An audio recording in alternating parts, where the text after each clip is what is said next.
Hi guys, so Boris Johnson and Keir Starmer jousted in Parliament on Wednesday during PMQs.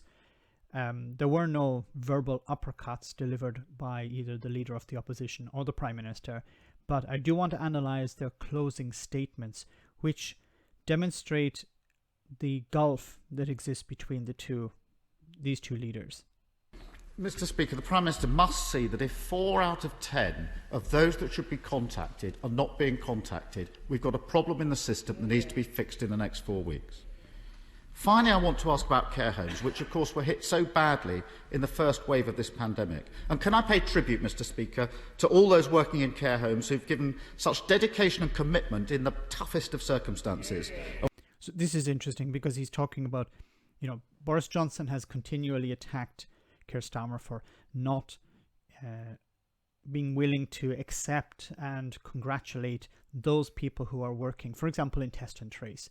And he has done that, but he's also demonstrating his support for people who are working in frontline services like care homes. And we owe it to them not to repeat the mistakes of the first wave. But, Prime Minister, as we face the second wave, there's an increasing concern about the emotional well-being of those in care homes and their families if all visits are stopped. It must be possible to find a way, perhaps a dedicated family member scheme of some sort, to allow some safe visits to alleviate the huge fears of isolation and despair across the coming months. Will the Prime Minister work cross-party to find a scheme that will work for those in care and their families? So that's a reasonable request. Let's work together. Let's create some sort of scheme where, people who have elderly relatives or relatives or parents or whoever, friends, family in care homes, they don't have access to them. They're not able to meet with them because of this pandemic.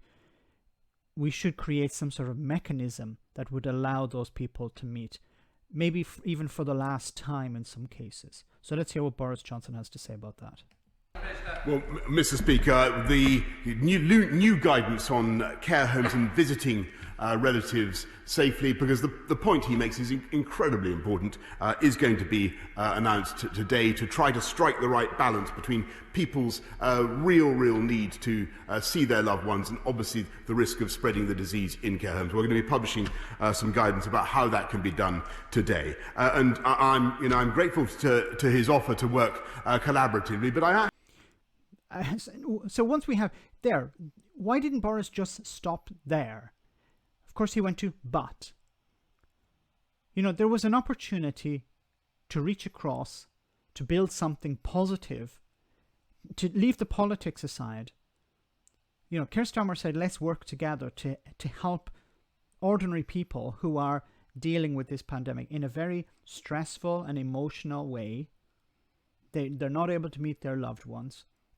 They're not able to, in some cases, say goodbye to them because they're in these care homes and they're not able to access them. Shouldn't we work together to create something? And Boris Johnson wants to turn it into a political football.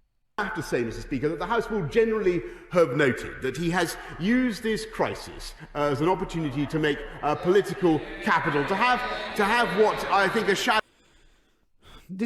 Boris Johnson needs to finish in his eyes, on a high note. He has to turn it into something that he can use against the opposition. So Keir Starmer was very clever here. Whether he was doing it for political reasons or not, I think is irrelevant. He reached out in an honest way. He said, I want to do something good for ordinary people. And Boris Johnson wants to turn it into some sort of attack. Because Boris needs to finish on a high note. He doesn't have his screaming yahoos behind him. He knows that these clips go on YouTube. He knows that people are going to see them. So he feels, I need to, get in the last dig. I'm not going to receive any more questions from the opposition. They're not going to be able to challenge me anymore. So now I have an open goal. No more challenges. I'm able to say whatever the hell I want. And instead of actually saying something that actually connects with ordinary people, no, he has to turn it into a political event. Shadow spokesman called a good crisis. A good crisis, Mr. Speaker. Well, can I commend a different approach? Because he's attacked the government's strategy. That's his job. He attacked it in previous questions. You had a chance to respond to those. In the last question, he said, can we work together and do something? He's showing unity. He's actually showing leadership here. Boris Johnson is incapable of actually accepting that. He has to turn it around and say something like, oh, look, you're a hypocrite. You're attacking us. Why aren't you working with us? That's what he's trying to do. You know, Boris Johnson could have actually turned this to his advantage and say, I welcome that. Yes, that's what we're going to do. Let's work together and let's defeat this together. You know, he doesn't have to mean it, but he could have actually used it to his advantage and came out more humane. I recommend a different approach, because the former Labour leader, the Right Honourable former member for Sedgefield, who is not... So he's now trying to take pot shots at Jeremy Corbyn. Am I the only one who finds this disgusting?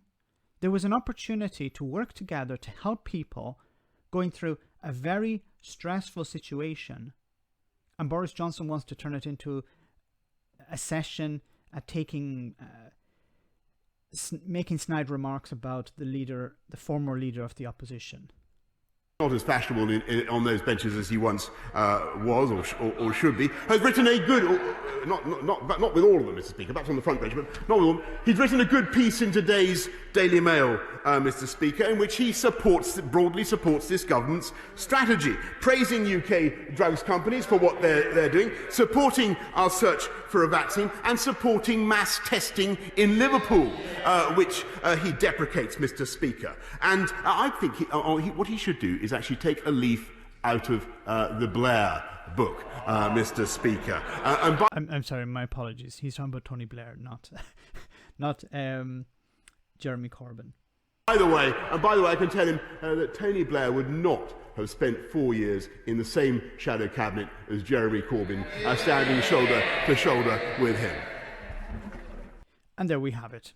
Instead of actually creating something positive, Boris Johnson has to turn it into a political football, because he has to finish, you know, on a high note in his eyes. He has to end with the cheering yahoos. He doesn't have them, of course, in Parliament with him.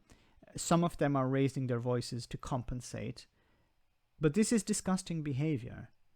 But we have sort of come to expect that from the likes of Boris Johnson. That's all I have to say about this. Let me know in the comment section, guys, what you think. As always, your comments are greatly appreciated. Thanks a lot. I want to say a big thank you to all of my patrons. You ensure that this channel continues to exist. I'm eternally grateful for all of your support. If you join Patreon, you will receive instant access to our Discord server, where we have both audio and video chats. You can chat with me and other patrons, where we discuss important and non-important issues. Becoming a patron per month costs about the same as a large coffee, so why not check it out?